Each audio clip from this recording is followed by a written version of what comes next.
ทำความสำคัญเข้าใจไว้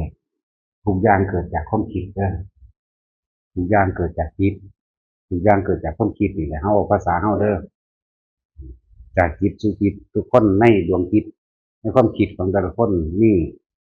เชื่อแห่งโพธิจิตโพธิธรรมทั้งเบิดนั่นแหละรับเอาพยายามสั่งสมไว้จากรุ่นสู่รุ่นคือกันนั่นแหละเฮาได้รับคำสอนของพระพุทธเจ้าเฮานี่ฝังความเห็นเอาไว้เป็นสัมมาทิฏฐิเอาไว้มรรคมีองค์แปดก็คือว่ามีความเห็นถูกต้องตามความเป็นจริงจากประสบการณ์จริงในชีวิตจริงของพวกเฮาเองเห็นว่าทั้งใดล่ะเห็นว่าสรรพสิ่งทั้งหลายล้วนเกิดขึ้นมาเท่าใดก็ช่างแตกดับเท่านั้นตายเท่านั้นเสื่อมสลายเท่านั้นบ่มีสิ่งใดที่ยั่งยืนนี่ก็เป็นความเห็นตามความเป็นจริงแล้วเนี่ยเมื่อเห็นตามจริงนี้แล้วความคิดคือการดำริแบบนี้หรือว่าสัมมาทิฏฐิความเห็นถูกต้องตามความจริงเด้บัดนี้ดำริเวลาเราเห็นอย่างเวลาเรียกว่าเห็นปัจจุบันณขณะที่เราเห็นกระทบกันเดี๋ยวนี้แหละเราสิเห็นอันใดอันหนึ่งเกิดขึ้นหรือว่าเราเห็นดอกไม้แต่คนที่มีสัมมาทิฏฐิคิดอยากเอาไปถวายบูชาพระมั่งบูชาพระเจดีย์มั่งดอกไม้ประทุนดอกไม้ประทุนเครื่องจุลและของหอมมั่งเอาไปบูชาพระเจดีย์หรือว่าเฮ็ดให้สถานที่นั้นหอมว่าไปก็สัมมาวาจามันก็เกิดไปของมันเองสัมมากัมมันโตการกระทำโดยชอบธรรมสัมมาอาชีวะประกอบอาชีพก็บ่เป็นไปโดยการเบียดเบียนเองสัมมาวายาโมความเพียรยังกระแต่ความพยายามที่จะเฮ็ดสิ่งใดสิ่งหนึ่งจะเป็นความพยายามในทางที่บ่ขวางทางนิพพานบ่ขวางทางมรรคผลนิพพานนั่นเองจนถึงที่สุดแล้วก็สัมมาสติแต่เขามีสตินี่มันก็สิระลึกถึงเฉพาะความถูกต้องบ่เป็นไปโดยการเบียดเบียนทำลายของผู้ใดผู้หนึ่งเสียชีวิตทรัพย์สินตลอดทั้งคนละสัตว์ก็เป็นไปส่วนสมาธิก็เป็นผลของการสมาธิที่แรกไหลลงมาเองนั่นแหละความตั้งใจนี่คำว่าสมาธิก็ได้สมาสติสมาธิมันมีความตั้งใจของมันเองว่าเขาได้รับธรรมของพระเจ้าพระโคดมนี่แม้นว่าเขาสิบ่ตรัสรู้ในศาสตร์นี้แต่ว่าเขาก็มีเชื่อเป็นเมล็ดพันธุ์พืชหรือนอเนื้อแห่งโพธิโพธิก็คือโพธิปักขิยธรรมนั่นแหละองค์แห่งการตรัสรู้โพธิปักขิยธรรมสติปัฏฐานสี่สมปัฏฐานสี่อิทธิบาทสี่อินทรีห้าพระห้าโพธิเกศเนี่ยสติปัฏฐานสี่อิทธิบาทสี่สมปัฏฐานสี่เนี่ยมันก็ไล่ไปสมปัฏฐานสี่อินทรีห้าพระห้าโพธิเกศมรรคมีองค์แปดเนี่ยเรียกว่าโพธิปักขิยธรรม37อย่าง37หมวด37อาการพวกนี้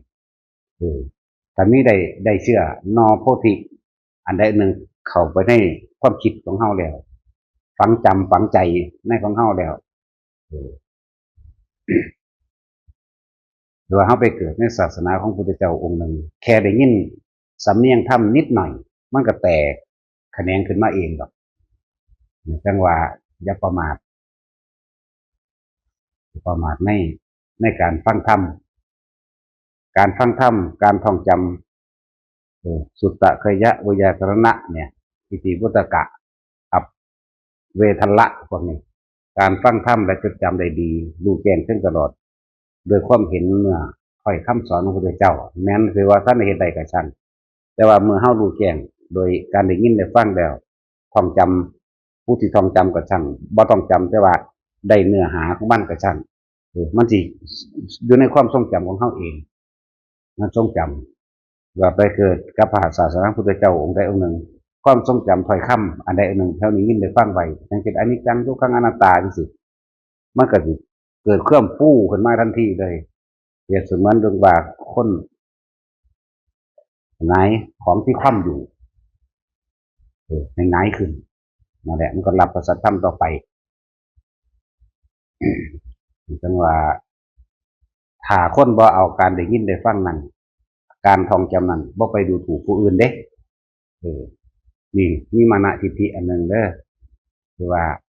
คนได้ยินได้ฟังคนท่องจำไปดีแล้วก็จะเอาไปอวดอ้างตนหรือว่าเอาไปข่มผู้อื่นบาดมันไปถือพระอริยะเจ้ามัน อย่างช่วยได้อันนั้นด้วยกลายเป็นคนถึกปัญญามีมานะจิตติบอกยากสอนยากเออจังเพิ่นบอกว่าให้ปล่อยวางความเห็นให้ปล่อยวางความรู้มันบ่ยอมปล่อยนะพวกนี้เป็นเรื่องละเอียดลึกซึ้งลึกล้ำอยู่เด้อันนี้นะว่าผู้ใดรู้อิหยังแล้วก็อย่าไปหาดูถูกผู้อื่นอย่าไปหาว่าเขานั่นบ่รู้ซ้ำเจ้าของที่คิดว่าเจ้าของรู้ตราบใดที่ยังมีความยึดมั่นถือมั่นว่าเจ้าของรู้อยู่นั่นคือบ่รู้นั่นคือหลงสั่นเพราะว่าพวกเขาได้รับสัจธรรมจากพระพุทธเจ้าโคดมแล้วแม้นสิบ่บรรลุก็ช่างถ้าคนอยู่นี่ตายไปแล้วจังซี่เกิดว่าอาจจะอยู่สวรรค์อาจจะอยู่พรหมโลกจังซี่ยังมีโอกาสได้บำเพ็ญต่อเด้อบ่ได้เสียหายเด้แม้นสิเฮาเจาะท่องจำเฉพาะบาลีก็ช่างเถอะแต่ว่าขออย่างเดียวว่าอย่าเอาไปหาดูถูกคนเด้เทิงบาลีก็ได้เทิงอันความหมายภาษาเฮาเองนี่ก็ได้จริงๆมีโอกาสได้บรรลุเร็วกว่านะเฮาสามารถต่อเนื่องได้ต่อข้างบนได้เพราะมันมีโดยธรรมชาติของมันเป็นไปของมันอยู่แล้วเช่นเฮาแต่ว่าเฮาต้องได้จากโลกมนุษย์เด้วันนี้เปรียบเทียบสมมุติว่าพวกฝรั่งที่เป็นศาสนาอื่นก็ช่างเข้าไปเป็นเทวดาเข้าใจว่าล่ะเขาไปเป็นเทวดาแต่พวกเฮาก็ได้ฟังธรรมของพระพุทธเจ้าไว้แล้วในปฏิจจสมุปบาทหรืออริยสัจสี่หรืออนัตตลักษณสูตรอธิตปริยยสูตรหรือมงคลสูตร37กระจัง38กระจังหรือโพธิยักษิยธรรมอันใดอันหนึ่งกระจังตอนนี้เฮามาเปรียบเทียบที่เป็นบ่ได้ฟังความจริงธรรมะความจริงของพระพุทธเจ้าเขาก็เป็นเทวดาเขาก็เป็นเทวดาอยู่สั้นเดียวกันมีภิกษุผู้ทรงฤทธิ์ผู้หนึ่งขึ้นไปเทศนาธรรมจังซี่ผู้นี้บ่ฟังเด้หมายถึงว่าผู้นี้สิฟังบ่เข้าใจเทวดาอันเป็นนอกสิบ่ได้ยินฟังธรรมบ่ได้ยินความจริงของพระพุทธเจ้านี่นะแต่พวกนี้นั่นได้ยินฟังธรรมพระพุทธเจ้าปุ๊บแตกแขนงทันทีเด้อาจบรรลุโสดาสกิทาคาอนาคาหรืออรหันต์ขึ้นไปเลยก็ได้นี่แหละจึงบอกว่าให้ตั้งใจให้เคารพธรรมให้เคารพความจริงที่เขานำมาออกมาแสดงนี่แหละให้เคารพตัวนี้บ่ให้เล่นบ่ให้หัวบ่ให้มาเปิดเสียงโทรศัพท์หรือคุยกันอิ่มในนี่นะแต่เขามีความเคารพนอบน้อมแล้วใจมันก็จ่อตัวก็จ่อในการฟังนี่แหละความต่างดังนั้นศาสนาอื่นเข้ากับสามารถที่จะทำฌานเข้าสู่พรหมโลกได้คือกันพวกนี้สิติดความสงบพวกนี้พวกพรหมวันเขาจะเปรียบเทียบระหว่างพรหมของพุทธศาสนาที่ได้ยินฟังธรรมของพุทธเจ้ากับพรหมที่เกิดจากศาสนาอื่นก็ใส่ฌานเดียวกันนั่นแหละใส่ฌานอันเดียวกัน1 2 3 4เสมอกันเข้าใจว่าล่ะแต่ใส่ฌานอันเดียวกันแต่ผู้นี้สิมักที่สงบที่บ่ให้เข้าใจคำว่าอนิจจังทุกขังอนัตตาผู้นี้สิมักจะสงบเพราะถ้ามีเรื่องเกิดนั้นขึ้นปุ๊บมักสิหนีไปอยู่ผู้เดียวแต่เขาไปอยู่หม่องเงียบบ่อยากหูยินหยังบ่รับรู้หยังแล้วกูก็สิทำอิทธิบาทฌานภาวนาของเจ้าของเองคือพยายามที่สิเข้าไปสู่ความสงบอันสูงสุดของเขาเองคือฌาน4จังซี่นะมาเข้าปั๊บเงียบปุ๊บตัดขาดออกจากทั้งโลกไปเลยนะบ่รับรู้หยังได้ฌาน4นั่นน่ะมีแต่สติรู้อยู่ว่าว่างเท่านั้นนึงเด้ออกมาแล้วได้จังเว้าได้เด้อบ่แม่นไปเว้าได้อยู่ข้างในบ่แม่นว่าไปรู้ไปเห็นนั่นอยู่ข้างในออกมาแล้วจังซี่แต่ออกมาแล้วปุ๊บไปเห็นเขามีเรื่องวุ่นวายถกเถียงกันหรืออันใดอันหนึ่งก็ช่างเกิดความวุ่นวายเว้ยหนีเข้าไปอีกนี่เป็นลักษณะนั้นแล้วพวกได้ฌานแบบเดียวกันนี่ได้คือกันแต่ว่านี่นอกศาสนานอกคำสอนพุทธเจ้านอกคำสอนพุทธเจ้าแต่ผู้นี้กันได้ในคำสอนพุทธเจ้าอยู่แต่ว่าเวลาเพิ่นแสดงธรรมก็คือกันแบบนี้อาจจะมีพุทธเจ้าแสดงธรรมหรือภิกษุผู้เลิศฤทธิ์ผู้หนึ่งไปแสดงธรรมจังซี่ ผู้ที่ได้ยินได้ฟังโดยอนิจจังทุกขังอนัตตามันสิปล่อยวางเลยเด้นี่แหละจังว่ามันต่างกันตรงนี้ชาติเดียวกันเขาเดียวกันอันศาสนาอื่นๆก็เฮ็ดได้มันบ่แม่นแต่เฮ็ดแต่นี่เพราะว่ามันเป็นธรรมะมันบ่ได้เป็นศาสนาบัดนี้เฮาเลยมาเว้าเรื่องศาสนาว่าแนวที่เฮ็ดให้ออกจากทุกข์ได้มีพุทธศาสนาเท่านั้นเออสอนให้ไปนิพพานได้สอนให้พึ่งตนเองได้มีศาสนาเดียวพึ่งตนเองแล้วก็เฮ็ดไปตามความเป็นจริงอันอื่นๆเขาไม่ได้พึ่งตนเองเด้เขาพึ่งสิ่งอื่นเขายังเข้าใจว่าสุขและทุกข์นี่มีพระเจ้าหรือสิ่งศักดิ์สิทธิ์ดลบันดาลให้สุขให้ทุกข์เข้าใจว่าล่ะอันนี้พุทธเจ้าผู้เดียวเท่านั้นที่สอนให้พึ่งตนเองไม่มีใครดลบันดาลเกิดเองเจ็บปวดป่วยเองหรือว่าไปตกนรกมกใหม่ทั้งใดหรือถูกยากลำบากเองเพราะตนกระทำเองเรียกว่าหนทางเดินของผู้รู้ความจริงเดินศาสนาพุทธเป็นสันเดินว่าจังซี่ที่จริงค่ะโดยความจริงแล้วคือคนที่ได้ชาติกับได้ชาติเสมอกันเข้าใจบ่เขาเทวดาเสมอกันแต่ว่าผู้นี้ได้ยินฟังธรรมคำสอนพระพุทธเจ้าคือเพิ่นเอาความจริงออกมาบอกบรรยายเหมือนบ่ตะกี้มันว่างบ่ทันได้พอดีบาดสิตายปุ๊บไปนึกถึงท่านเจ้าของเลยไปเป็นเทวดาพวกนี้ก็คือกันบัดนี้พวกบ่ได้ยินฟังธรรมพระเจ้าก็ไปนึกถึงว่าได้เคยช่วยเหลือคนได้ทานคือกันก็ไปเป็นเทวดาก็อยู่ชั้นเดียวกันจังซี่น่ะเวลาเพิ่นแสดงธรรมปุ๊บพวกได้ยินฟังความจริงนี่สิเข้าใจแล้วปล่อยวางไปได้ดีมันก็บรรลุกันเลยพวกนี้สิบ่เข้าใจเพราะเขาถือเป็นอัตตาตัวตนอยู่คือเขาติดความสงบนะบัดนี้พวกชาติก็คือกันเขากับเขาชาติสิได้คือกันว่าเขาสิตายเขาก็ออกมาตายจังซี่แล้วเขาก็ไปตามชาติเขาไปเป็นพรหมบัดนี้ไปเป็นพรหมแหละพวกพรหมบ่ได้มีเพศเด้บ่ได้เกี่ยวกันกับหญิงกับชายเด้แต่มาสามารถบรรลุธรรมได้คือกันเป็นไปแต่อรูปเขาบ่สนหยังอันนั้นคือมันลึกเกิ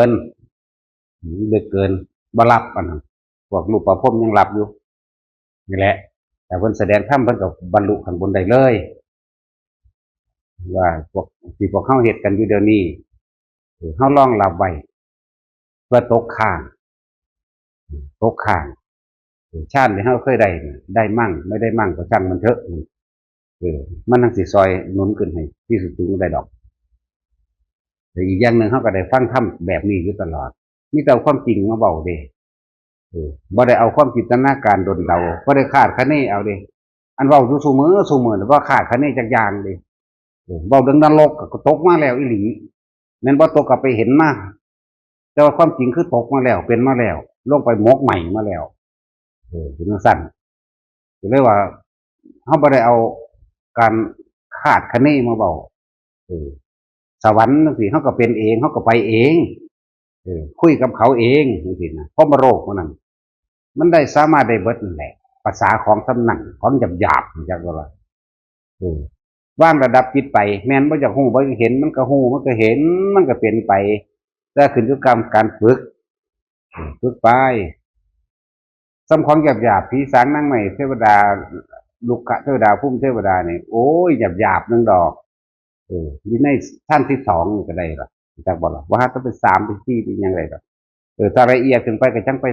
3ถ้าอยากละเอียดขึ้นไปเข้าไป4ซะก่อนจังถอยออกมา3พูนสัตว์หอดพ่มโลกไปเลยก็ได้ตัวเฮ็ดแบบนี้เด้อแต่ว่าที่เว้ามาบ่ได้เดาเด้บ่ได้คาดคะเนเด้บ่ใส่ความน่าจะเป็นบ่มีเด้อมีแต่กูเป็นเองมาทั้งหมดจักบ่ล่ะนั่นแหละผู้ใดได้ยินได้ฟังเด็กน้อยมันเว้าบ่ล่ะมื้อนี้จักสิได้ฟังบ่ล่ะบักน้อยนั่นน่ะมันเว้าว่าทันได้ท่องมันตัวนั้นน่ะมันเว้าความจริงเด้อนั่นน่ะพอเข้าไปเห็นอันภาพนรกที่เขาเขียนวาดไว้ต้นนิ้วมีหนามความเป็นจริงแล้วมันเป็นตะคืนก็ยังว่าอยู่นั่นเด้แล่นเข้าไปเป็นคนดีๆนี่แหละแล่นขึ้นไปโอบขึ้นไปต้นไม้หนามมันสิทะลุขึ้นไล่เฮาขึ้นเข้าใจบ่แม่นมันเป็นหนามเลยเด้หนามนี่สิไล่ก้นเฮาขึ้นพวกบ่ขึ้นก็แทงให้ขึ้น หมาว่าอยู่ทั้งด่านมีแตะตัวบักไงตาเฮากำปั่นจักว่าล่ะบางทีบางคนขึ้นไปแล้วน้ำมันจังทะลุปัวเข้ามาสอดหลังสอดแอวสอดหน้าสอดแล้วแต่เออ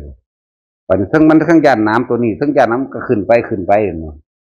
นกบักไงก็ซับลงมาอีหลีนี่แหล้วตกลงมาทั้งนี้ก็ญาติกันสีกออกก็จริงได้สิมันเบากันนะตัวแหละจริงไปจริงมันก็เห็นแบบเขาก็เห็นแบบนั้นเขาก็เป็นแบบนั้นแต่เขาบ่ยอมปีนดอกเรียกว่าล่ะบ่ได้ไปปีนเขาไปเห็นอันอื่นๆเห็นอยู่เป็นอยู่อันอื่นๆนั่นน่ะของเขาเอาเบ็ดเสียบปากเกาะตีนมันนั่นเป็นอันนี้ต้มน้ำเดือดเป็นแน่อันนั้นเป็นแน่นอนอันจนได้รับรสชาติตัวนี้เบิ้งก็คือตัวนี้เหมือนกันมันบอกความจริงเด้นั่นไม่ได้ตัวเด้น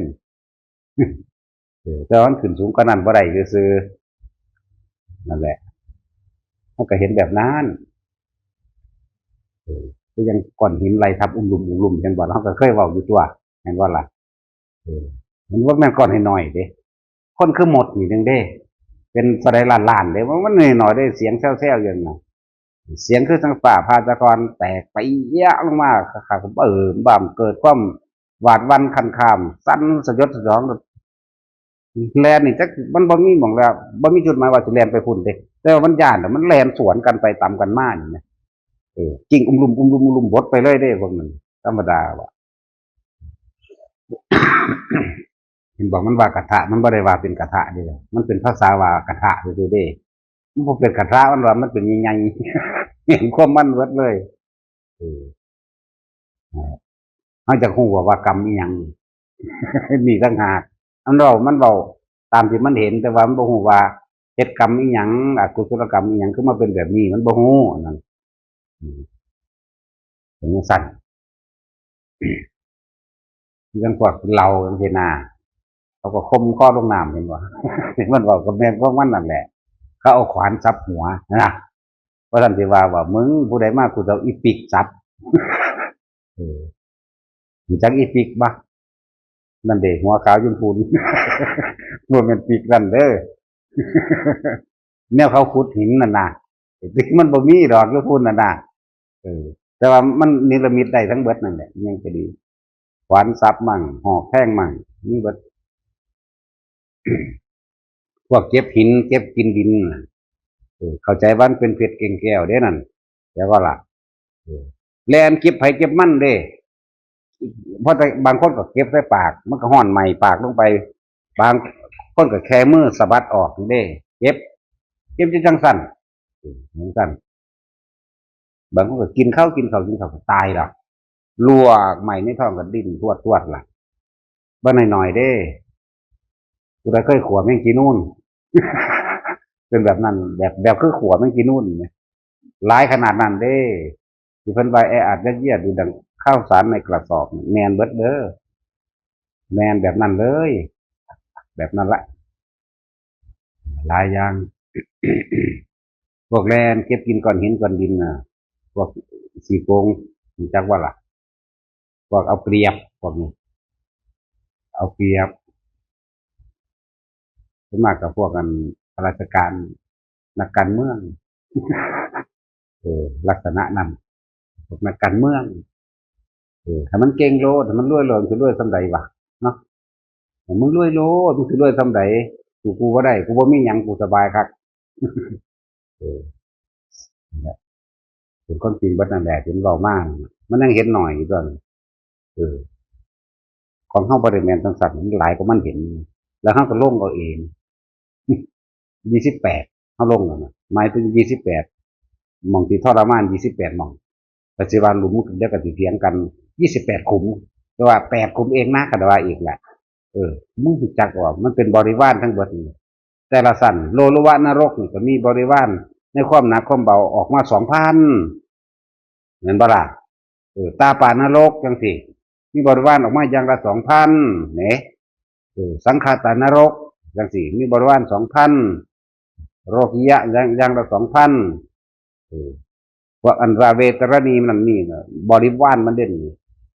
ธรรมดาบ่มหาเวจีจังซี่ เทวทัตก็ยืนกลางขาอยู่หันเด้เดี๋ยวนี้เทวทัตวิจามาเนวิกาทั้งสี่จันทกุมารเนี่ยสุปพุทธะเนี่ยยืนกลางขาเด้อพวกนี้มันสิเมื่อนี่สิซุบเข้าไปในแผ่นเหล็กแดงคอตีนถึงเลยตุ่มม่องก็อยู่ในแผ่นเหล็กแดงคือกันเด้แล้วก็หอกดาบเล้าแหลมจักมันมาจากทางใดพูดกอดตายใหม่ลงแบบเป็นขึ้นมาใหม่อีกคือคนเฮานี่เด้คือคนเฮานี่แหละ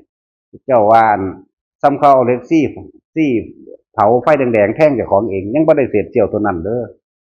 ตัวนี้เขากระถือมาแล้วจักว่า ตัวนี้กระถือมาแล้วเด้อเป็นเองมาแล้วเด้อพวกนี้นะเขาเอาเสียบเขาน้ำทองนั้นเขาตั้งไว้อย่างเช่นกระดินห้องไห้ใหม่จนตายหูร่มข่าตอนนั้นหูร่มตกใส่ดินพวกเป็นรูปร่างเป็นคนแบบนี้ขึ้นมาใหม่อีกมันก็เสียบขึ้นไปเอาเองเด้บ่มีไผมาเสียบเข้าใจว่าหูร่มหูอ่ะลงไปนี่ปุ๊บเสียบปึ้งขึ้นไปใหม่อีกเด้สั้นนั่นแหละหลายอย่างอยู่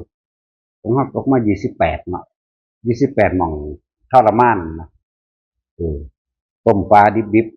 ๆมันตอนนั้นมัน18ชีวิตเท่ากับถือต้มดิบๆ8ชีวิตด้วยกันนี่แหละที่มันบอกว่าอันแก้แค้น มันบ่อยากใส่เขาแก้แค้นกันเด้อนะถ้าต้มปลาเข็งน้อยต้มบ่ได้ขาจักว่าล่ะ8ชีวิตทั้งก็เป็น8ชีวิตนะนั่งกินใส่เดือนมื้อนี้เฮาก็นั่งกินเป็นปุ่มเลยเพราะอะไรบุอันนั้นก็เลยแซ่ขึ้นดังนี่ก็หัวระเบิดกับมานั่งกินไหมรู้บ่ได้ว่าแต่ของเฮ็ดหยังรู้จักรู้เด้ตอนมันกำกินเนี่ยงามบ่ได้อยากแต่ว่ามันกินรู้จักว่ามันเป็นอำนาจกรรมนะกินเข้าไปแล้วแซ่ขึ้นนี่อันน้ำใส่เดือนยังอันน่ะมันย่อยออกน้ำดังน้ำออกน้ำหูน้ำตาแล้วก็หัวระเบิดขนาดนั้นแหละจักว่านี่มันเกาะจังซี่อธิบายขนาดนั้นแหละนรกนับบ่ได้อันนั้นเร็วอยู่เท่าไรชีวิตอ่ะก็คือว่าเรามันก็เป็นตาย2ช่วงอยู่ช่วงละ3 มื้อ4 มื้อครั้ง1ครั้ง2ครั้งที่3สวรรค์บัดนี้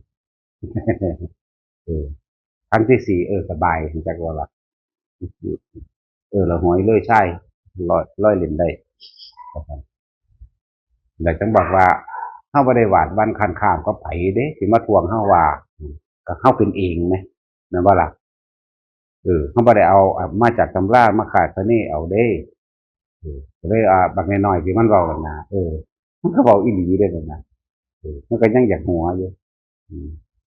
แต่ว่ามันเว้าว่าเกิดจากกรรมอันใดเวรกรรมอันใดจังเป็นแบบนั้นคือจังมันเว้าเรื่องนั้นมีสระน้ำตะแม่นอีหลีเด้อสระอนุดาตพอเขาก็ไปอาบน้ำอยู่หั่นแหละตกน้ำปลาโตเด้เป็นตะเบิ่งเด้เนาะตาสินเรามักอยู่เด้นั่นแนวนี้ไปเห็นผู้สาวเทื่อเดียวผู้งามเป็นผู้สาวเทื่อเดียวมื่นตาเบิ่งหวานอีหลีมันก็เสียตัวเนาะมันสั่นแล้วหลายว่าจริงๆคือจังมีแสงในตัวหั้นบ่แม่นแสงออกคิดออกบ่นี่แต่ว่าเฮาเห็นเขาย่างไปไกล100 เมตร200 เมตรนี่เฮาสิเห็นรูปร่างหน้าตาเขาชัดเด่นเลยเด้พวกนางฟ้านางสวรรค์แม้แต่ว่านางนาคก็ยังเป็นได้พวกภูมิเทวดาลุกขะมันได้ทั้งเบิดเฮาก็วางจิตเข้าสู่ชั้น1ชั้น3มันก็ไปถึงตัวคนมีอุปนิสัยเห็นมันก็เห็นนั่นแหละคนบ่มีมันก็บ่มีก็บ่ได้คือกันทั้งเบิดเด้อมันบ่มีมันก็บ่มีสั่นนี่เราฟังซื้อดอกว่าของมันมีอยู่จริงแต่ว่าก็จริงสำหรับเฮาจริงสำหรับผู้เห็นจริงสำหรับผู้รู้เฮาก็บ่ได้ไปยืนยันตัดสินผู้ใดว่าจริงกับไผดอกแต่ว่าเฮาเว้าให้ฟังบ่ได้เว้าให้เชื่อเด้เชื่อหรือบ่เชื่อนี่บ่อาจสามารถบังคับได้ความคิดไผความคิดมันจักว่าล่ะจึงบอกว่าบ่เคยยืนยันตัดสินกับไผจักแล้วแต่ไผสิผิดแล้วแต่ไผสิถูกเพราะเฮาบ่เข้าไปยึดอิหยังจักอย่างดอกมันก็เลยแค่รู้แค่เห็นไปจังซั่นแหละปฏิบัติธรรมก็บ่แม่นว่าสิปฏิบัติให้ไปเห็นสวรรค์นรกเด้ให้เห็นความคิดเจ้าของนี่ต้นของมันเลยนี่จักบ่ล่ะ เออต้นเหตุผลกรรมอยู่ที่การกระทำทางความคิดเด้ออันพวกนั้นเป็นวิบากแล้วมาบ่แม่นว่าสิให้ไปเห็นสวรรค์สิไปเห็นนรกดอกแต่เบิ่งความคิดของเจ้าของโลดแต่ว่าเขาก็อธิบายให้ฟังอยู่ตลอดคนเฮาก่อนที่สิสุขหรือสิทุกข์เนี่ยมันคิดซะก่อนแม่นบ่ก่อนสิสั่งผู้นั้นผู้นี้มันคิดซะก่อนแต่ว่าที่เห็นเลยสั่งเลยนั่นหักเลยนั่นความคิดมันไวมันเป็นคือจังมันสำเร็จเลยสูตรสำเร็จนั่นว่าล่ะสูตรสำเร็จตายโตมันชินแบบนั้นนั่นแหละคนเฮาเนาะภาษาหากินตามตายซื่อๆจักมันสิโลภสิหลงกันไปหยังกระดอกเนาะจักมันสิอวดสิอ้างหยังกระดอกสร้างไว้แต่บ่ที่พึงอาศัยไปได้ข้างหน้าเนาะเออท่านสร้างไว้แต่บ่แล้วก็ความคิดในการบ่ทำลายเบียดเบียนผู้ใดผู้หนึ่งเสียชีวิตทรัพย์สินเฮ็ดไว้แต่บ่นี่ไงเออปัญญาคือกับความรอบรู้ในสิ่งทั้งหลายทั้งปวงที่เว้าเรื่องสวรรค์นรกกับสิ่งทั้งหลายทั้งปวงเป็นความจริงของสิ่งทั้งหลายทั้งปวงคือกันสิ่งทั้งหลายทั้งปวงคือเฮาทุกชีวิตสัตว์เกิดมาเท่าใดตายเท่านั้นนี่ก็เอิ้นว่าธรรมะสิ่งทั้งหลายทั้งปวงคือกันเกิดเท่าใดก็ตายดับเท่านั้นเนี่ยปัญญาเอิ้นว่ารู้แต่ว่ารอบรู้ในสิ่งทั้งหลายทั้งปวงที่มีเหตุที่มีปัจจัยในเหตุแห่งสัตว์ทั้งหลายเกิดแล้วก็ที่มีเหตุที่มีปัจจัยแยกแยะการกระทำให้สัตว์ทั้งหลายว่าผู้นี้กระทำกรรมแบบนี้ไปเป็นหมา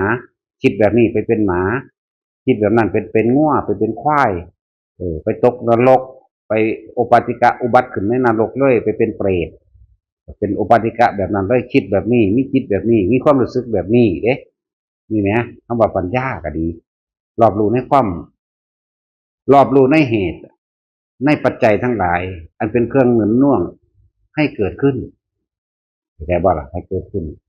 รอบรู้ในเหตุในปัจจัยทั้งหลายอันทำให้สัตว์ทั้งหลายไม่เกิดนี่นะมีเรียกว่าปัญญานี่แต่ว่าเฮาสิละจังไดจริงๆมันต้องละรู้เด้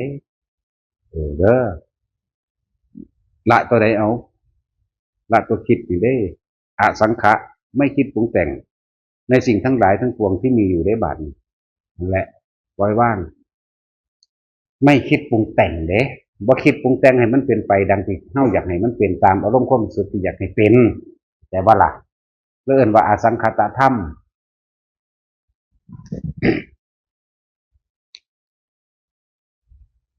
คิดแบบนี้ไปสวรรค์คิดแบบนี้พรหมโลกคิดแบบนี้อรูปสินาคิดแบบนี้เป็นเหตุให้ไปสู่เปรตสู่เดรัจฉานสิแหมอธิบายมาตลอดได้เกี่ยวกับกำเนิดสี่คติห้าเป็นบ่ล่ะกำเนิดสี่คนคิดแบบนี้เกิดไปเป็นสัตว์ประเภทสังเสชะคิดแบบนี้เกิดไปเป็นสัตว์สองเท้ามั่งสี่เท้ามั่งอันนั้นมั่งเกิดในคันคิดแบบนี้เกิดในไข่คิดแบบนี้อุบัติขึ้นเลยนี่นะเรียนว่ากำเนิดสี่ส่วนคติห้าการกระทำแบบนี้คิดแบบนี้ไปเป็นสัตว์เดรัจฉานคิดแบบนี้กระทำแบบนี้ไปเป็นเปรตคิดเป็นกระทำแบบนี้เป็นเทวดาเป็นสีนาเป็นแบบนี้เป็นมนุษย์เป็นสีนาเป็นแบบนี้นรกเป็นสีนาเอื่นว่าคติห้ากำเนิดสี่คติห้ากำเนิดหยังคิดแบบนี้คือสังเสชะคิดแบบนี้กำเนิดสี่ได้กำเนิดที่เป็นสังเสชะกำเนิดที่ในในคันกำเนิดในไข่อย่าบอกล่ะกำเนิดด้วยอุบัติขึ้นเลยเรียกว่ากำเนิดสี่กำเนิดสี่เป็นแบบนี้มีเบาร่วมไงบัณฑิตคติห้าบัณฑิตแยกออกจากว่าเลยแยกออกจากกำเนิดสี่จังมาแยกเป็นคติห้าคือทางไปของหมู่สัตว์ทั้งหลายคิดแบบนี้กระทำแบบนี้สินะจะเป็นสัตว์เดรัจฉานคิดแบบนี้กระทำแบบนี้จะเป็นพวกเทวดาคิดแบบนี้กระทำแบบนี้เป็นมนุษย์คิดแบบนี้ทำแบบนี้เป็นเปรตคิดแบบนี้ทำแบบนี้อย่างไรเดรัจฉานเนี่ยเปรตเดรัจฉานสัตว์นรกที่มีคือว่าคติคติห้ามนุษย์และเทวดานี่คติห้า ล้วนแล้วแต่มีแต่สิจ่อเอาหม่องมันเลยเด้อันที่บอกว่ามาอยู่นี่ให้ควบคุมจิตจากจิตสู่จิตมีสติกำกับจิตคือควบคุมความคิดความนึกของตัวเองไม่ให้เกิดความรู้สึกขึ้นได้เออบ่ให้เกิดความรู้สึกเป็นภพเนี่ยพอใจเป็นภพหรือว่าพอใจที่ได้ซื้อ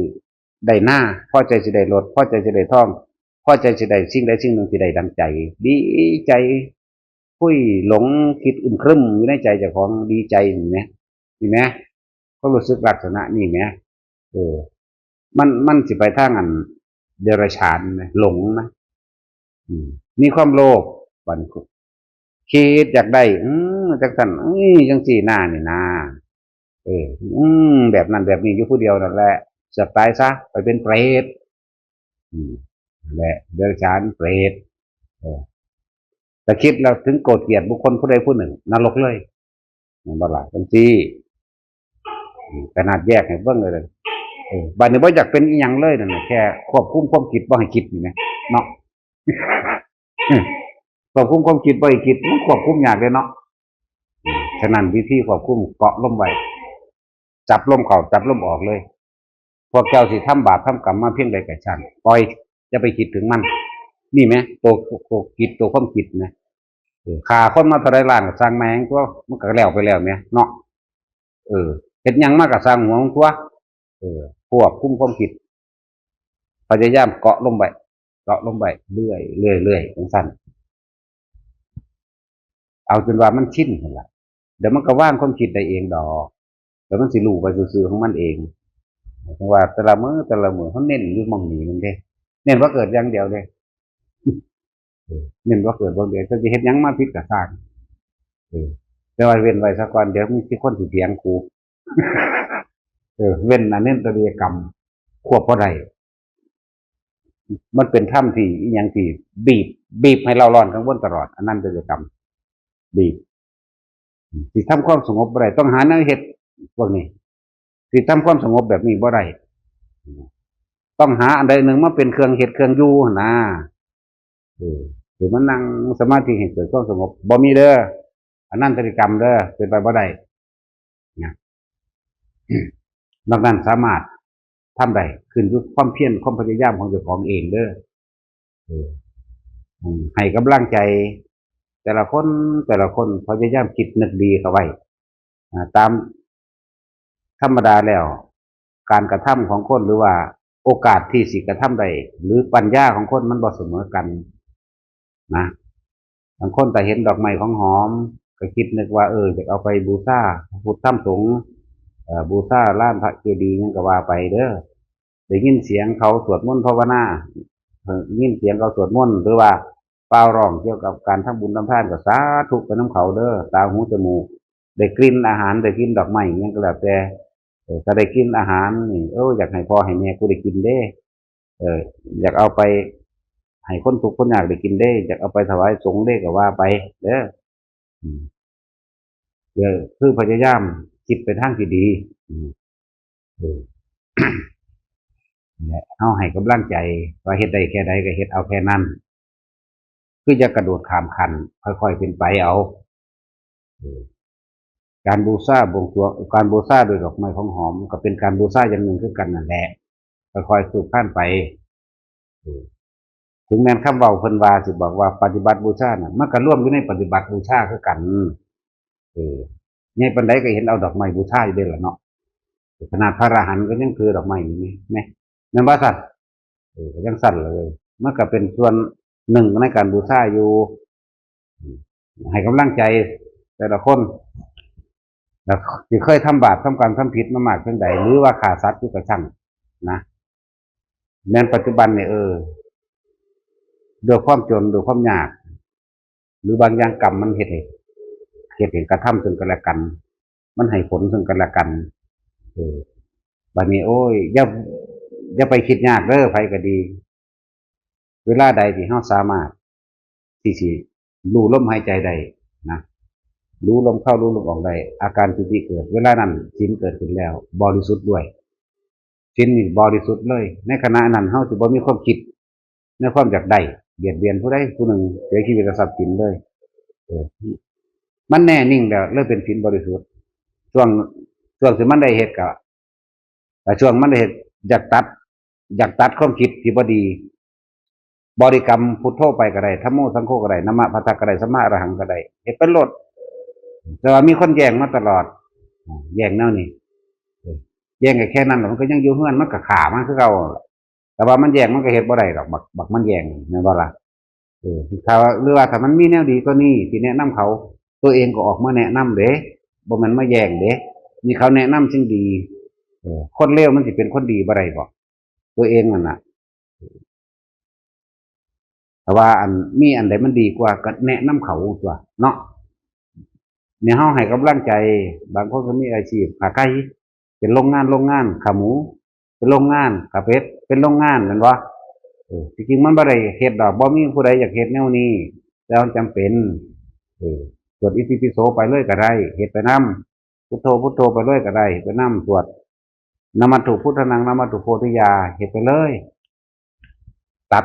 จากตัดตัวใดตัดจิตเจตนาอย่างน้อยๆมันทั้งสิเปลี่ยนอาชีพใน3-4 เดือนเปลี่ยนอาชีพเองดอกอาชีพแล้วนี่บุญมันเกิดแต่กรรมไม่เวรมันกันนั่นนี่อีกอย่างหนึ่งความโรคความจากได้หลายๆมันก็ถูกตัดทอนลงเพราะว่าเฮาตัดจิตเจตนาตัวนี้โดยคิดถึงสิ่งที่เป็นกุศลละอกุศลออกจากว่าละอกุศลสั่นเรียกว่าหายกำลังใจแต่คนบ่แม่นว่าสิค่อยเว้าให้กันมึงบ่พ้นดับมึงเป็นจังซั่นมึงเป็นจังซี่บ่ได้ขึ้นกับผู้ว่าดอกขึ้นอยู่กับตัวเฮาเองได้ให้กำลังใจแต่ละคนสิ่งใดที่มันผ่านพ้นไปแล้วอย่านำมาคิดนี่เห็นบ่นี่มองนี่นี่เด้ล่ะถ้าคิดถึงเมื่อไหร่กังวลเมื่อนั้นเด้แม่นบ่ล่ะเอาความจริงจากของที่เป็นโลดไฟก็ดีเฮาเคยทำผิดมาแล้วทุกคนน่ะถ้าไปคิดถึงยังไดกังวลเลยถ้าบ่คิดถึงมันก็บ่กังวลเลยล่ะก็เลยหาแนวใหม่มาเฮ็ดแทนที่เนาะแทนความคิดที่มันสิไปคิดถึงนะมันอยู่กับลมนี่คนที่บ่เคยขาอยู่ในนี่บ่มีคนดอกเนาะแม่นบ่ซั่นยิ่งชาวไร่ชาวนาทุกข์ยากลำบากคือพวกเฮานี่เนาะไถหน้าไปคาดหน้าไปดำหน้าไปพอเก็บหัวได้ก็เก็บพอเก็บเอาอีปูได้ก็เก็บพอเก็บเอาปลาได้ก็เอาพอเอาหวกได้ก็เอากบน้อยไข่แมงดาเอาแม่นบ่ล่ะถ้าเฮาไปคิดจังซี่เฮาก็นี่แหละกังวลทันทีเห็นบ่นี่หาอยู่หากินยามเกี่ยวข้าวคือกันเกี่ยวไปพอได้ตักแตนก็เอาหักขามันพอได้แมงมันก็เอาบ่ซั่นเอามาเน็บเสียบหน้าอกเป็นแผงที่กินเองมั่งไว้ใส่ลูกหลานมั่งเก็บเอาแมงข้ามมั่งฮอดยามมันเริ่มเข้านั่นนี่แล้วก็ฮอดยามแมงข้ามก็เก็บแมงข้ามมั่งเก็บเอาแมงคับมั่งเอาไปปลูกคอกก็บินมึงบ่บินกูขี้มึงกินเนาะบัดนี้ในความรู้สึกของสัตว์คนมันย้านเฮาคักคือหยังนี่เด้จักว่าล่ะมันเห็นเฮาเป็นยักษ์เป็นผีคือเฮาย้านผีนี่แหละมันย้านขนาดนั้นเด้มันสั่นอยู่ว่าสั่นเด้สิมันบินมันบ่แม่นว่ากูขี้มึงกินเด้มันสิพยายามบินหนีจักว่า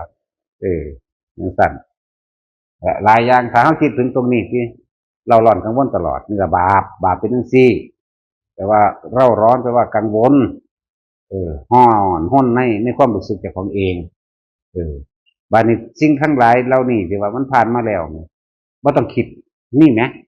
มันง่ายไหมเห็นว่ากลับมาลมหายใจเด้อนี่แหมก็เลยเอาลมหายใจหน่อยเป็นตัวควบคุมความคิดเจ้าของเองคิดอยู่ในลมก็เลยว่ารู้ลมเข้ารู้ลมออกนั่นแหละคิดจังว่ารู้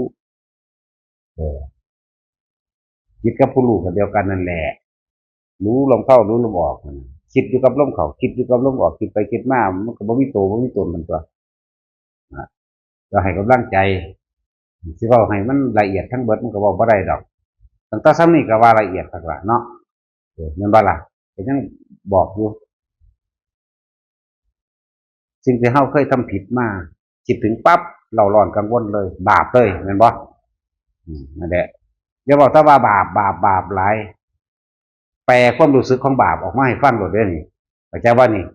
แปลความรู้สึกบาปเลยเด้นี่บาปแปลว่าเราร้อนบาปแปลว่ากังวลตายในขณะที่คิด เรื่องนั้นเล่าร้อนเรื่องนั้นกังวลเรื่องนั้นตกนรกเลยบอกคือกันแหละครับที่เว้ามาประจำเวลาใดก็สร้างเจ้าคิดถึงเอ่อบุคคลใดหรือสัตว์ใดก็ช่างแล้วเกิดความรู้สึกโกรธเกลียดคิดเครียดแค้นหวังทำร้ายและทำลายนี่ให้บุคคลคนนั้นเสียชีวิตและทรัพย์สินหรือถ้าไม่เกิดความสะใจถ้าเฮาตายในตอนนั้นเฮาลงนรกเลยเด้นี่ไหมตายตอนนั้นนะตายตอนเฮาศูนย์เดือนไหมนี่ไหมนั่นแหละบัดนี้เวลาใดที่เฮาไปคิดถึงบุคคลที่รักเขาจากไปแล้วมันสิเกิดความเศร้าหมองมันบ่นี่ก็บาปมันบ่เศร้าหมองนี่มันสั่นสิโอ้ยจังสั่นจังสี่คือมันนี่เด้นี่แต่ตายตอนนั้นก็เป็นนรกคือเก่าเลยจักบ่ล่ะนรกมันหลายอันก็ดอกแหมนั่นแหละคิดถึงสัตว์ที่เฮาฆ่าคิดถึงอิหยังที่เฮาฆ่าก็นรกคือเก่าเห็นบ่ล่ะนี่แหละวิธีเลิกคือตัดความคิดเท่านั้นตัดมาอยู่กับลมซะมันก็จบแล้วเด้นั่นอยู่กับลมมันก็จบแล้วเด้อยิ่งได้ฟังแบบนี้ยิ่งมีความละเอียดนะมันบ่บรรลุกับท่านก็แต่คนส่วนมากมันบ่บรรลุมันบ่ปล่อยวางได้จริงๆเพราะว่ามันมีความห่วงหาอะไรซึ่งกันและกันเห็นบ่ล่ะแต่ฝึกเอาสักก่อนเลยห่วงหาอะไรก็ดีบ่แม่นว่าสิมาฟังหรือมาตัดปัวมันก็ต้องสั่งสมเข้าใจว่าว่าสั่งสมที่ว่าทุกคนมันสั่งสมเชื่อให้โพธิเออในหมากโพอยากในหมากโพวะเออนี่แหละสั่งสมในหมากโพโพหยังโพธิปัจจิยธรรมอันเป็นเครื่องตรัสรู้เป็นหนทางแห่งการบรรลุธรรมเด้สั่นคนสะสมไปเรื่อยสะสมไปเรื่อยแต่มันว่างบ่ได้ทีเดียวเนาะว่างได้ทีเดียวก็มีอยู่พวกเขาเจ้าเด็ดเดียวเขาเจ้าก็มีอยู่แท้ที่จริงแล้วก็คือสั่งสมเสื้อแห่งโพธิมาแต่สมัยพระพุทธเจ้าองค์นั้นองค์นั้นองค์นั้นองค์นั้นไหลจนว่ามาฮอดองค์นี้ถ้าองค์นี้บ่ฟิตก็ไหลไปหาองค์นั้นต้องมีสั่งสมเสื้อเด้มันจึงไปหาองค์นั้นองค์นี้เข้าใจบ่ล่ะพวกบ่สั่งสมเด้แม้นสิเกิดอยู่ระหว่างทำกลางก็สร้างเห็นบ่ล่ะมันบ่ได้ไปนำเด้บัดมันไปทั้งในไปนรกมั่งนั่นนี่มั่งแล้วก็ไหลไปเป็นเดรัจฉานมั่งจังซี่เดรัจฉานเนี่ยสมมุติว่าเป็นเสือมันก็ไล่กินกระต่ายเนาะคิดว่ามันทำบาปบ่ล่ะนั่นแหมนี่แหมธรรมะแหมนี่แหมความจริงแหมมันก็ได้รับผลแห่งกรรมที่มันกระทำคือเก่าเด้อสิไปว่าหยังกับคนสัตว์ก็ยังได้รับนี่แหละจึงบอกว่าทุกครั้งที่เฮาเว้าแสดงออกมานี่มีแต่เว้าธรรมะเว้าความจริงบ่ได้เว้าเรื่องพุทธศาสนาแต่ว่ามันเกี่ยวเนื่องเพราะว่าเป็นในนามจักบ่ในนามของคนในพุทธศาสนาแต่ว่าเว้าเรื่องธรรมะเข้าใจบ่บุญละบ่เข้าใจก็ตามดอกว่าบ่แม่นกูนะภาษิณถ้าว่าเข้าใจซ้ำนี่จะฟังไปตายซะไปมันจังบ่ได้สร้างภพไว้หลายนะเนาะสร้างภพไว้หลายเด้ถือว่าบ่เข้าใจซ้ำนี่หามันยืนไปอีก30 ปีบ่อุ้ยจักมันสิไปเฮ็ดหยังไว้แน่เนาะตายซะก่อนไปใส่หนี้ซะกันมันคักซะก่อนนะจังขึ้นมาใหม่มันบ่บริสุทธิ์ดอกมันคือมีความหลงคุ้มหัวมาเกิดใหม่คือเก่านั่นแหละจักบ่ล่ะเออจิตนั้นประภัสสอนบริสุทธิ์อยู่แล้วบ่มีทางถ้าบริสุทธิ์แล้วมันบ่เกิดดอกนี่ก็ความจริงอีกอันนึงเออเรานั่นนิพพานอยู่แล้วคือบ้าบ่ถ้านิพพานอยู่แล้วมันมาเกิดหาแม่มึงบ่มันเป็นไปว่าได้จักบ่แล้วจิตประภัสสอนเป็นจิตที่บริสุทธิ์มันบ่บริสุทธิ์ถ้าบริสุทธิ์มันบ่เกิดเด้อแต่ถ้ากันแปลน้ำหนังสือซื่อๆจะเป็นสั่นบ่แปลน้ำหนังสือได้ไปเอาอีหลีนี่อยากว่าล่ะรู้จักคำว่าอีหลีไหมความจริงอีหลีนั่นภาษาลาววรรณคำพวกเข้าโชคดีเด้ที่พวกเข้าเป็นคนลาวคือกันก็ต้องแปลเนาะพวกอยู่สปปฟังนั่นเด้อคือว่าโชคดีเด้อพวกเข้าภาษาเดียวกันแท้จริงพวกเข้าเป็นเช่ามคตคือกันนี่แหละไม่ต้องไปน้อยใจดอกจักบ่ล่ะมีเสื้อพุทธเจ้ามาเบิดนั่นแหละเลือดเนื้อเสื้อไข DNA ของเพิ่นเบิดนั่นแหละภาษาเฮาตั้งแต่ที่พระไตรปิฎกบ่ได้เขียนภาษาไทยแบบนี้หรอกเขียนภาษาลาวเลยล่ะ มันสั่นเป็นกับเป็นก็เลยเอปอปลาน้อหนูโดดบ่มีไม่ได้คู่หรอกบ่สอดแสลงคือมือนี่ดอกเนาะบ่กล้าเว้าอยากจะว่าดูภาษานี้กูบ่ได้สนได้กูมีภาษาคือยังว่าธรรมะเนาะเออไปมีคำว่าแลดูปิดพระแก้แปลว่าหยังล่ะเอามาแปลงไม่เป็นประตูเป็นหน้าต่างเป็นเบิดเลยคือเมืองลับแลจังซี่มันแปลว่าหยังล่ะมันยังใส่ภาษาอยู่ได้แม่นบ่มองเมืองที่มองไม่เห็นแลนี่แปลว่าดูลับคือมันไกลเกินไปเลยมองไม่เห็นเมืองที่มองไม่เห็นเมืองลับแลจังซี่โอ้ยทำไมไปปิฎกเก่าตาเฮาอ่านตั้งแต่กี้นึงกูถือมึงว่าเป็นที่พึ่งอันประเสริฐมึงนี่หมายถึงพระพุทธเจ้าหรือเขาเว้ากันกูกับมึงเลยเด้อีหลีนี่แล้วจังคำว่าพระเจ้าตนกูนี่มันเว้าจังซี่อีหลีเด้ตะกี้ซุมื้อมันแสลงก็คือแบบเฮาว่ากูว่ามึงว่าเฮาเว้าอันคำหยาบว่าซั่นเนาะแล้วต้องแหมงเด้นี่จังซั่นแหละภาษาตะกี้เป็นภาษาลาวการลึกมาตะกี้เป็นแบบนี้จะกระสังมาดอกมันหลักการคือดอกทิ่มแมงเบิดนั่นล่ะอิหยังก็ได้เหลือรู้ไว้แต่เฉพาะอยู่กับปัจจุบันว่างกับหยังว่างกับลมที่แรกว่าสิเว้าเรื่องใดบุมันก็เปิ้นมาแนวนี้เออแล้วเรื่องอันเรื่องนรกจังซี่เด็กน้อยมันก็เว้าให้ฟังนั่นล่ะผู้ใดได้ยินได้ฟังก็ดีเนาะเด็กน้อยมันเว้าแล้วมันเว้าจริงเฮาก็เป็นแบบนั้นคือกันเฮาก็เฮ็ดแบบนั้นคือกันจริงแบบนั้นคือกันสวรรค์มันบ่ทันได้ไปได้หลายมันขึ้นได้แค่ตาตุ่มเออเพิ่นนั้นบ่ทันได้พาไปไกลๆเพิ่นนั้นมีความสามารถอยู่แค่นั้นเออ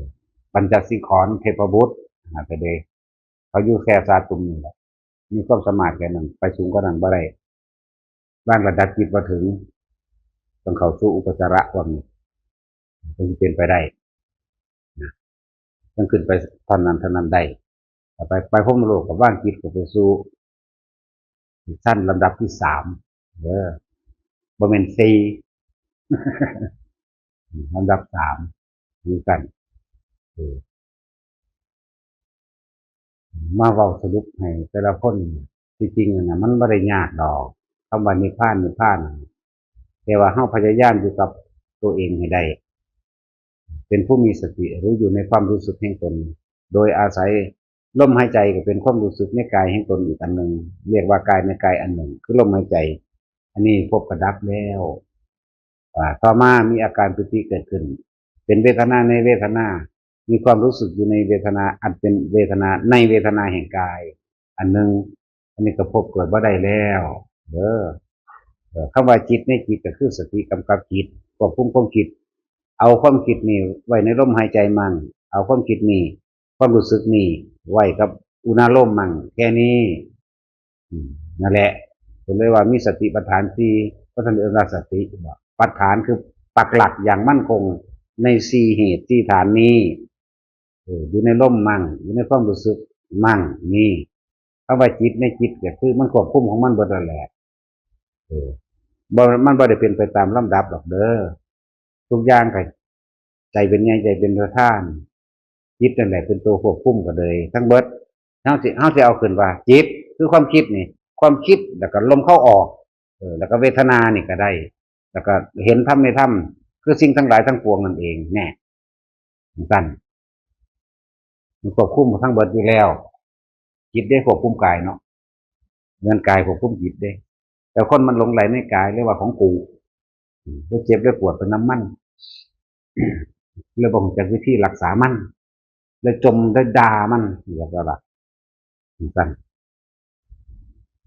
เพื่ออยากถึงพระนิพพานในศาสตร์นี้ก็อยู่กับร่มมากๆนะบางคนก็ว่าตายในชาติที่เป็นพ่มลูกฟักค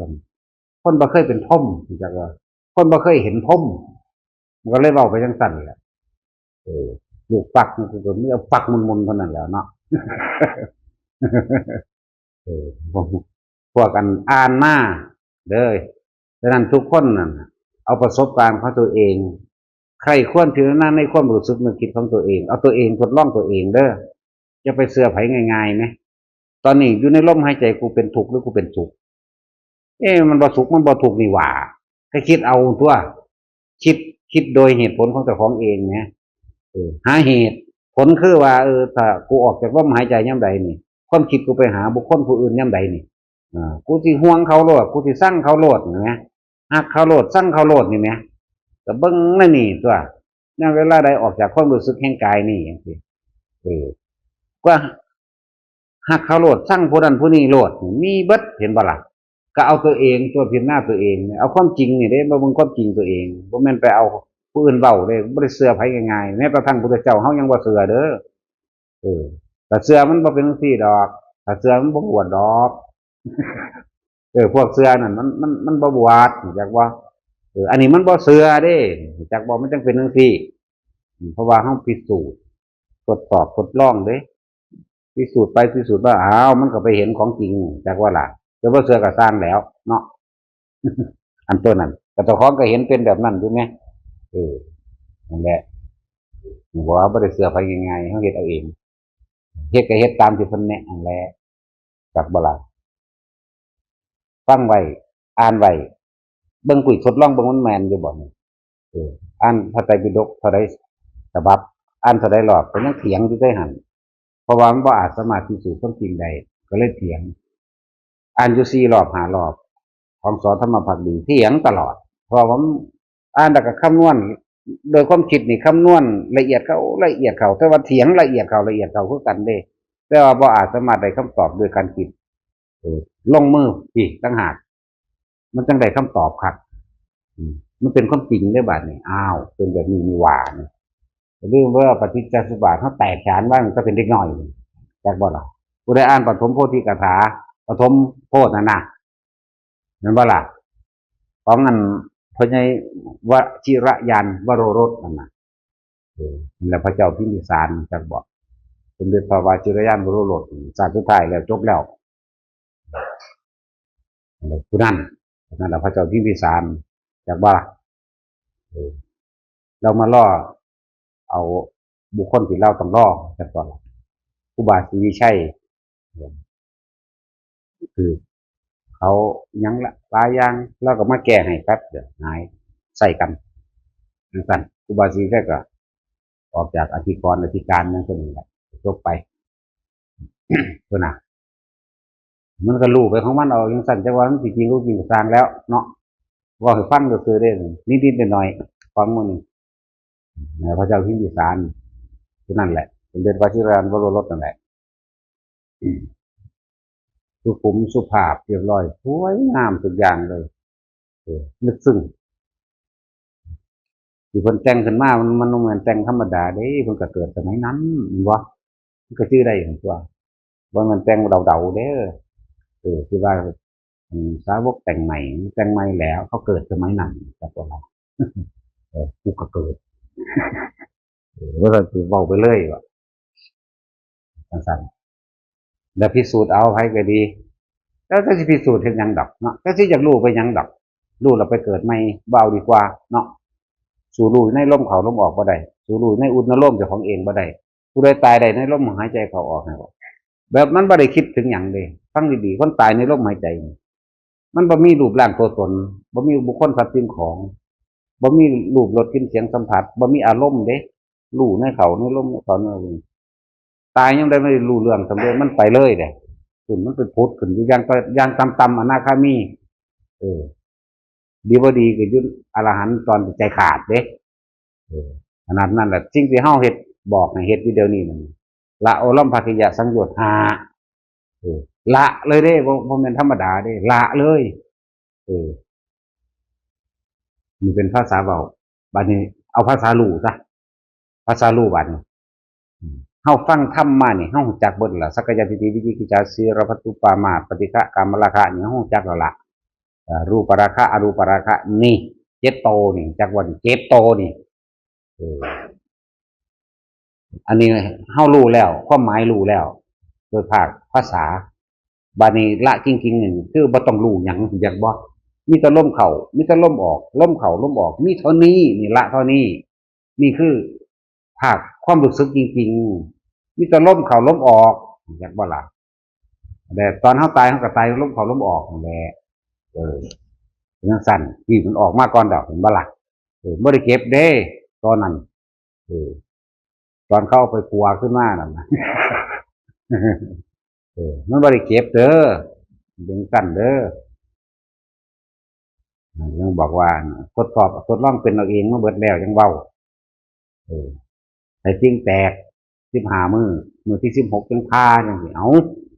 มันเจ็บหรือบ่เจ็บล่ะมันก็เจ็บตัวเนาะแต่ว่าเขามั่งส่งมั่งเขามั่งส่งมั่งเออบ่เข้าบ่ได้แล้วมันเจ็บกระดอก มันนึงมีช่องของมันดอกก็เห็นมาล้านเทื่อแล้วเนาะว่ามันเฮ็ดเทื่อเดียวเว้ยดำร้อยเทื่ออย่ามาคุยเนาะมันเฮ็ดล้านเด้ล่มแล้วล่มอีกเรื่องล่มลุกคลุกคลานถึงสั่นสั่นสิว่ามาทดสอบทดลองก็เลยว่าเอาแตะความจริงเด้มาเว้า